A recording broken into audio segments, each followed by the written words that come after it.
Q&A. Welcome. We're also having here the producers, Catherine Gund and Kevin Lopez. Welcome, guys. Hello, Cleveland. Wow. How many emotions, right? Let me say like Vee, as a producer described, is a genius. So I have many questions for you, but I do want also the audience to please make some questions, because that would be great. So I'm very curious about the first thing is, how did you build this team together? Great question. So October 19th, 2019, I was living my life like everyone else here back home in New York City, where I'm from, and saw that Chile had made the front page of the New York Times. And you know, given my political history to Chile, where I was born, made a decision to go to Chile to start documenting all the initial reports of human rights abuses at the onset of the uprising. That was November 2019, came back to the States January 2020, right at the start of COVID, and then reached out to first Kevin to help me just think about what I had with all this footage. Is there a movie? And then within a month, I also engaged Catherine Gund, again, to just come on board as a thought partner, right? And just like help us think about, well, what is it that we have? Do we have a film? Is there a compelling story? You know, like, and beginning to start thinking about like the arc of a potential film that then obviously we went on to produce throughout 2020. Wow, thank you. I should say that this is a very powerful documentary. So you came with this piece about, you know, fighting rights. You know, it's so strong. There are so many layers in your film. But I'm also curious about, like, how was the process? How you describe the process to go into Chile and have the people involved over there with your film? Well, you know, this film was about cultivating trust with agents of change who had immersed themselves in a revolutionary process.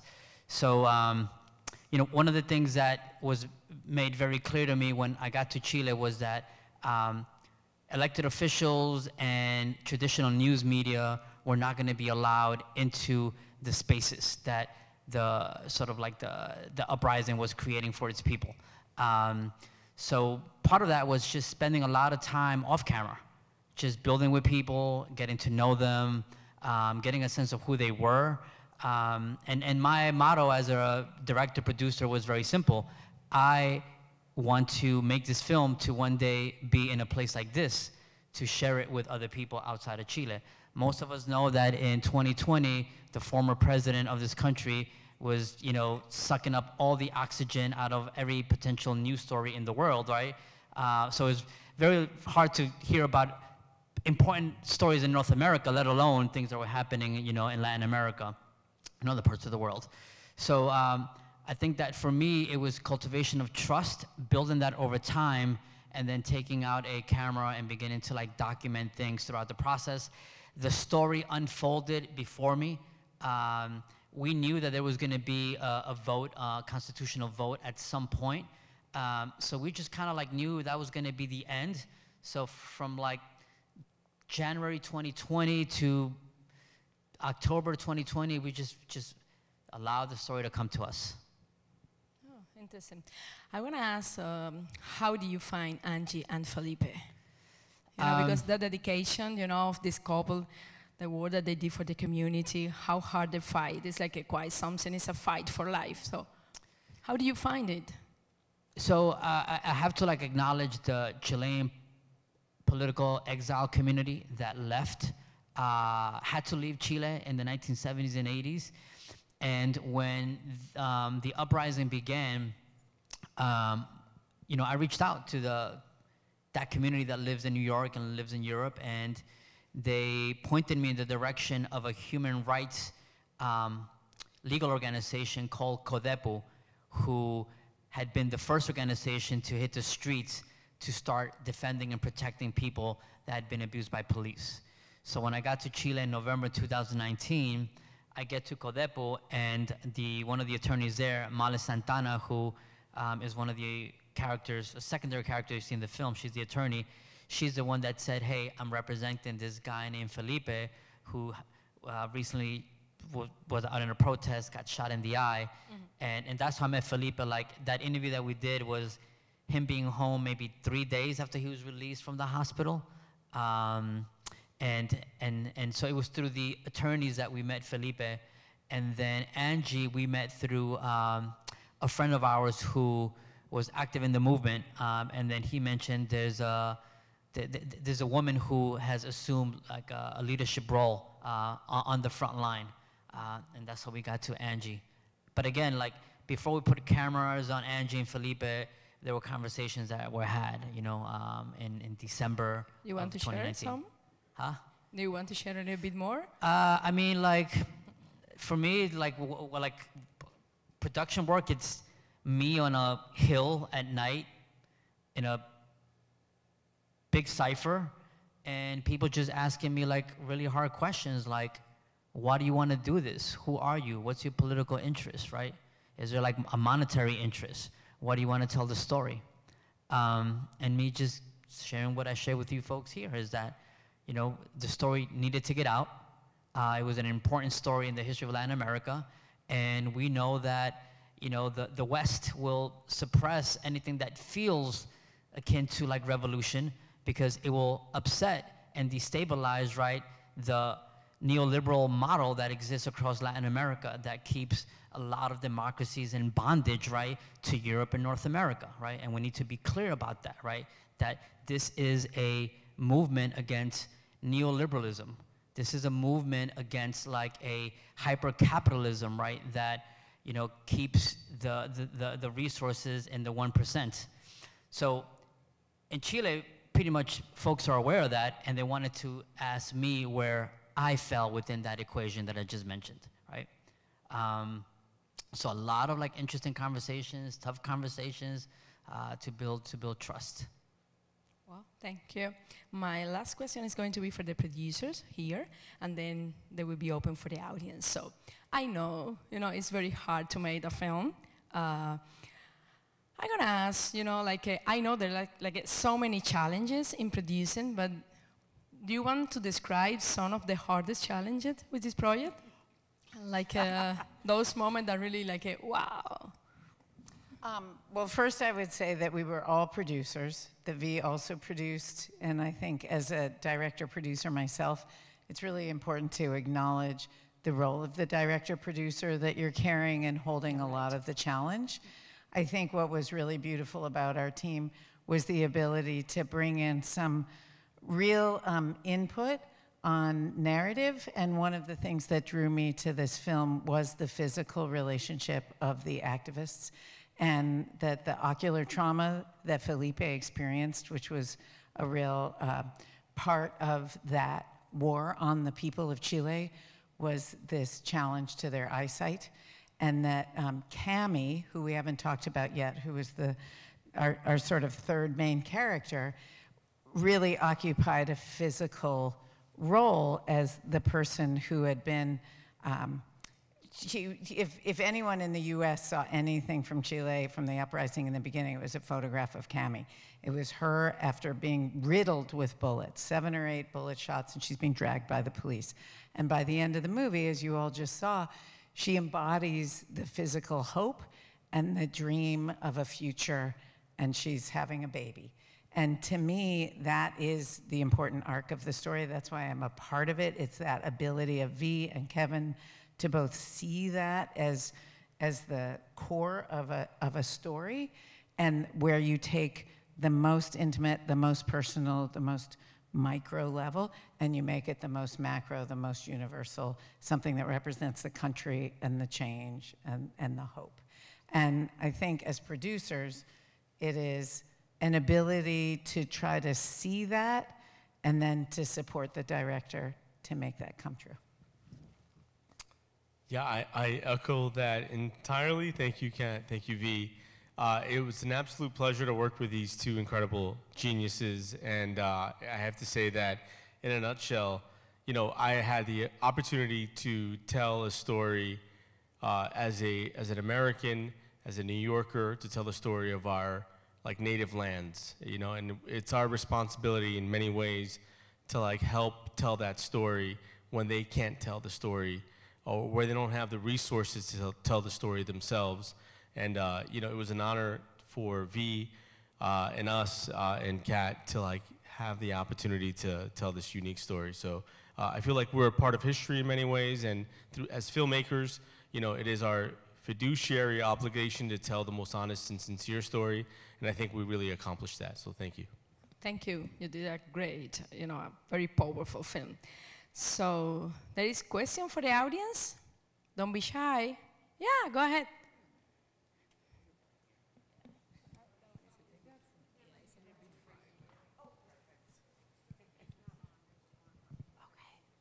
Thank you. Thank you so much. I was wondering, I guess two-part question. Were there any times where you and your crew felt like you were in imminent danger, and what kind of precautions did you guys have to take during the filming of this? And then secondly, you mentioned already, you know, finding really those beautiful narrative arcs of hope, you know, such as Cammie having her baby. If the vote had gone differently, if, you know, his eye wasn't better, if there wasn't a baby, you know, did you guys have a backup plan for an ending, or could it have been, you know, was it kind of nice to have a few at least happy moments there at the end after all of this? Or, you know, I'm just curious how it might have wrapped up otherwise. And then I guess lastly, sorry to ask three things at once, but I'm just curious, after this vote, if there's anything you can say about how much do the activists feel like, okay, we got a victory, versus it's just the start of a lot more work, you know, in terms of actually getting that constitution written how they want. Thank you. It's a mouthful there. I'll let Kevin and Kat answer the second part around the ending, because they were very helpful in stepping outside the core. You know, I was knee deep in the core, and sometimes when you're too close, it's difficult to see the silver lining. The first part, was it a volatile, threatening environment? Absolutely. You know, a year ago to this day, you know, we were, you know, plucked out of a plane in Chile and detained by Chile's police force for, you know, documenting and shooting certain things in the Mapuche community that you saw a little bit in the film. So was there a real risk and threat to our lives? Absolutely. And we went through it, right? We went through it. You know, we were up close to everything that was happening on the streets. And then also knowing that, you know, our steps were being, you know, surveilled, and having to move in very clandestine manners, right? Fashions to just get in and out of places. I mean, I won't go into the details, but this wasn't just show up with a camera and shoot. You had to kind of worry about security every step of the way, you know, including how to get in and out of the country, and protect the, you know, the lives of other people. And just as a side story, when I was like a kid, I remember watching a very powerful movie called The Killing Fields, that won an Oscar around what had happened in Cambodia and Kampuchea. And it was a relationship between the New York Times journalist and his fixer on the ground, right? And I always thought about that, right? That it's you know, if you are operating and producing from a place of privilege, right? As I was, right? Even though I'm Latino, I'm a person of color, identify as such, right? I was still coming from the US. So it was very important to just secure and take care and bring real equity to the people who are producing with you on the ground, right? Because they don't have the option to flash a US passport or a green card and leave, right? So that was an ongoing conversation that's happening till this day, right? Because what's happening in Chile is they're still in the present, and I'm going to pass it on to them to talk about the sort of the unfinished ending. I mean, the ending had the Constitution not passed, what the ending would have been. But I would tell you what's happening right now is that there are 155 people who were voted to start drafting the Constitution. They're expected to submit a first draft in July of this year. And one of the things that they've agreed to do, which is really shaking up the bedrock of Chilean society, and they have to protect themselves for the incoming onslaught from like the radical right, is that they've decided to get rid of the Senate, right? So just hold that thought for a second. Imagine if this was happening here, and you're writing a constitution, and they just X out the Senate completely, right?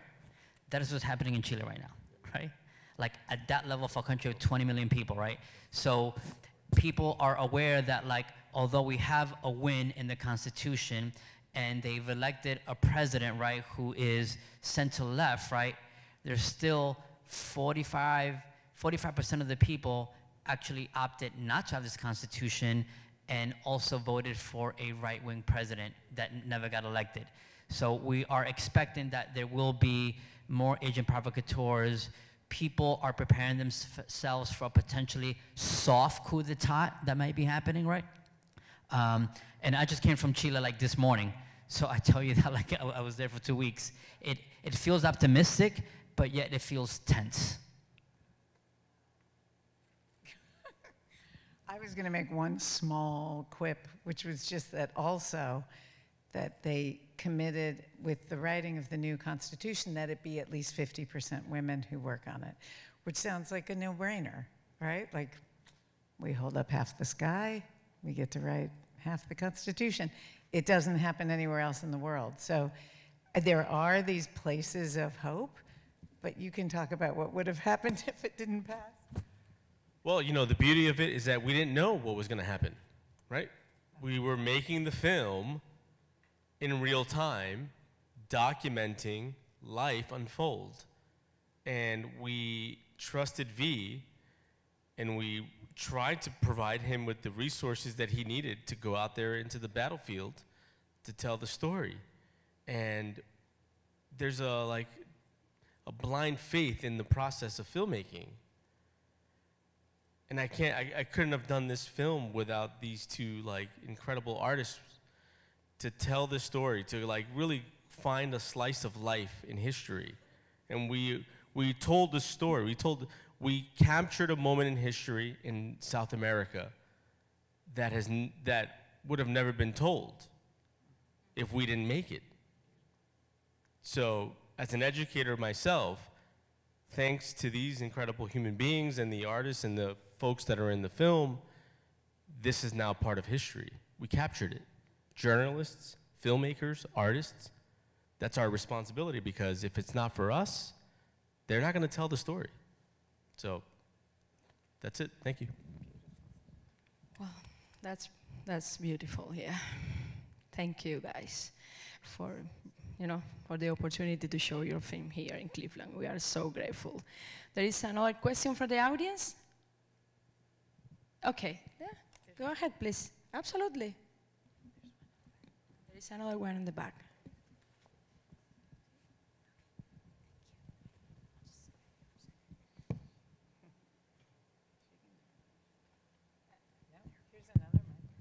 Hello.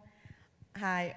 So speaking about like filming in real time, like I know COVID wasn't planned. So like how did that alter your production or even the creative process? Like was there any moment in which you decided to like hold off on production, or did it make it all the more urgent to kind of complete the film? Because it was part of it too, and it had a lot to do with what was going on. Absolutely.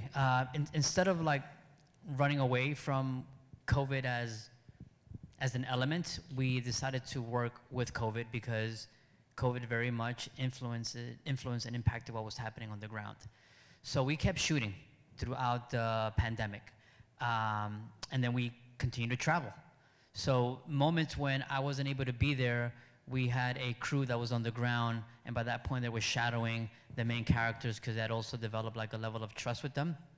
And then I would sort of like travel back for like key moments. So I was there from like September all the way through the end of August, leading up to the vote on the Constitution. And I thought that I was gonna get COVID, because at some point in October of 2020, I was around 10 million people, like in the plaza, and everybody was like coughing and rejoicing and laughing, and I was like, okay, I surely got it, right? And then I never got it until like I got back to New York, and my mother gave it to me, you know what I'm saying? Which is kind of like, I was around millions of people screaming and shouting in my face and spitting in my face, right? And I was like, oh. And then your mom gives it to you in the living room, you know? Your mom gives you one kiss. One kiss. So yeah, I don't know if anybody wants to add something about COVID. So I just have to say that we were in production and COVID happened, and then I asked the question, all right, so are we done? And I have to say that the production was so organic from the beginning, where we had a production crew on the ground in Chile where the show continued. We continued capturing the footage. You know, Vee being our director and producer, having dual citizenship, having the ability to kind of like float between the States and Chile. When the lockdown happened, we took full advantage of that. And we empowered the crew in Chile to become our primary crew. It went from being a US-based production to a Chilean-based production, literally overnight, and we empowered them, and we made it happen.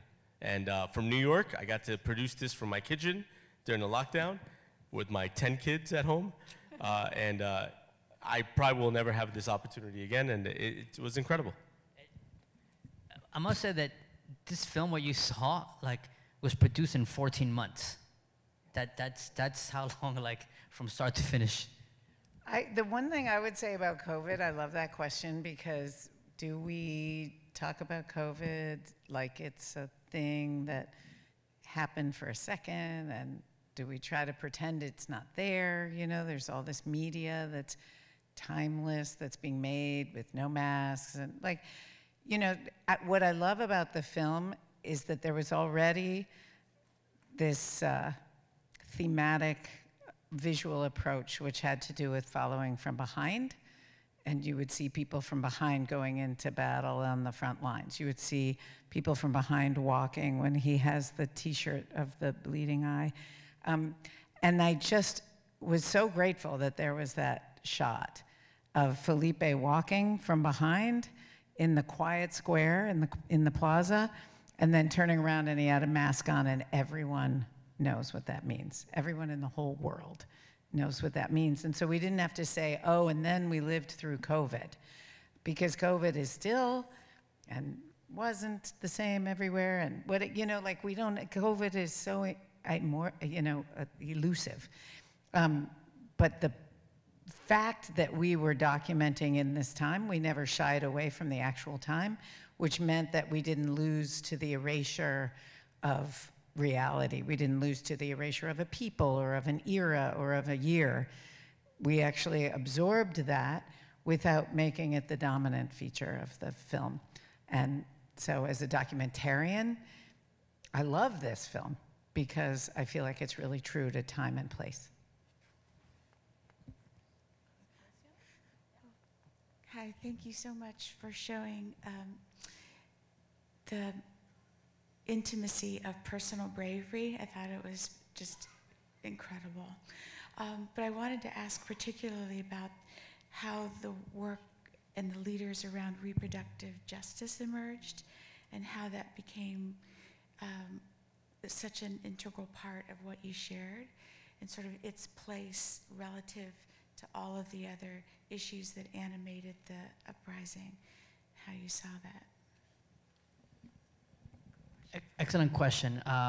So when I got to Chile, right, and I had to kind of like, you know, you get a lay of the land, right? There's a lot of moving pieces, right? But one thing that became very clear to me was that women, right, had taken a center position, right? And within that, they were, you know, speaking truth to power around, you know, certain things that we're all used to, you know, talking about that we know need to be dismantled, right? Beginning with like the patriarchy. But they were also undergoing like conversations among themselves, right? Because Chile is also a country that has been diversified through the immigration of, you know, black communities from Haiti, Dominican Republic, Ecuador, and Peru. So the women who were leading the movement, including, you know, like bringing up reproductive justice, right? They had to contend with like the fact that there were black and indigenous women, right, who were not citizens, right, who had immersed themselves into struggle, right, for a new Chile, who also lost relatives in that battle. And here, right, the traditional feminists, if you will, needed to take a step back and say, you know, how are we interested in creating agency, right, for communities that have experienced the othering for quite some time. So we were there, right, and I was kind of like, you know, part of these conversations were unfolding, you know, before me, and I think like as a storyteller, right, we were thinking, all right, you know, like how deep do we want to go, you know, behind door number 2, right, knowing that we already opened up door number 1 and there's a door number 3 and a door number 4. And I think at some point, right, we needed to just figure out, all right, like what thematically, right, what are we going to spend some time on? So what we wound up doing is kind of creating a choir, right, that you see in the film that gives you like a little bit of like all the nuanced, you know, like dynamics that are sort of like informing, right, like this whole political process. What's happening now in Chile outside the film is that there's a lot of attention being paid to, I think now, like the role of black women. Because while all of this was happening, a Haitian woman who was not herself immersed in the revolutionary process showed up to a police precinct, right, with her, I think, 1-year-old son, because I think she was fearful of something that was happening in her neighborhood, but she didn't speak Spanish, spoke Creole, right? And then when she went to the police precinct, right, she stepped outside to, I think, go get a relative that could help her explain to the police what was happening in her neighborhood. The Chilean police thought that she was abandoning her child or leaving her child there. So when she came back, right, she was erratic. Where is my son, right? And guess what they did? They beat her up, and then she died in police custody. Right? And as like Chile is fighting for equity, inclusion, dignity, all the stuff you see in the film, there's an undercurrent, right, of how like police repression and classism, racism is impacting people that technically don't have any legal standing, right? When you are undocumented and you're black and you're a woman, right? You are at the margins, right, of civic society. And I think that like now, you know, the feminist movement in Chile and the male allies are really thinking about that. Now that the Constitution passed, like, they need to like really critically think who has standing, right, in this new country. And they haven't figured it out yet, but it's an interesting conversation that I think we could all be having across the world. That's the long-winded, I guess, I don't know if that was helpful, but that's how I've seen things over the past 2 years. I just want to add, I love everything that Vee said, and I think it's really important that people see the impact that it makes when women's voices are foregrounded, and that Vee's ability to engage both with the women who are primarily featured of Angie and Cami, but also the Mami Puchas, that Vee's, we had a woman editor who was really incredible, Lisa Correa. There's one woman who was on the foreground filming, Antonia, what's Antonia's? Colodro. That there is a way that allowing women's voices to be part of the team impacts the story indelibly, and that, there is back and forth, there always is, but if the women's voices, as well as other different voices from the main voices aren't there, that those conversations don't happen, and I think that brought a lot of these conversations to the fore, and just being able to have women on the screen talking about the impact in their lives, whether it's Cami having the baby or Angie just talking about living on the edge and raising 2 children and how that felt, and being able to be in her home and show how that looked, and what the fights are for. I mean, we even kept in some of the footage. You know, we kept in a lot of different footage, but when COVID happened, the people who were making food and who were making the PPE, you know, the protective gear, and who were cleaning the subways, and who were making sure that everybody was okay. And always just stepping in, even if they didn't have anything else and no one was taking care of them. That's always going to be the women, and I think that was clear in the film. So I think part of the power of the film is Vee and our editor, Elisa's ability to make sure those voices were foregrounded. There is another question? I'm looking at this from I'm a nurse, and seeing what was happening medically there. I want to know if you know, as they transition into this new era for their country, where they stand medically, will the people still have to continue to wait days and for care, for pain relief? And it's interesting, the woman at the end where she is pregnant, how will they take care of her medically? Is she going to be in pain when she's in the hospital? Will they get her to the hospital on time? Is she going to be able to have a beautiful birthing experience? So I'm just looking overall if you've found out where they're looking to go medically with this. It's an interesting question. So throughout the uprising, nurses, doctors who were employed at hospitals and clinics built organic, independent, pop-up medical brigades to support all the wounded, to the point that it's now become a model worth containing, you know, and thinking about for the future. Like, what does it look like to have a mobile, right, medical clinic, right, in every neighborhood? We've seen flashes of that in the United States, right, where you can get tested for like many things, right, especially around COVID, right? That did not exist in Chile prior to the uprising. So I think, like, on a political level, like, that level of solidarity between health professional and citizen, right, may become like a model moving forward as they think about, like, well, what can we take from like the uprising that can work? Similar to how, you know, I came to this country in 1981 and my mother didn't have to think about breakfast because I would get, you know, free lunch and free breakfast at school.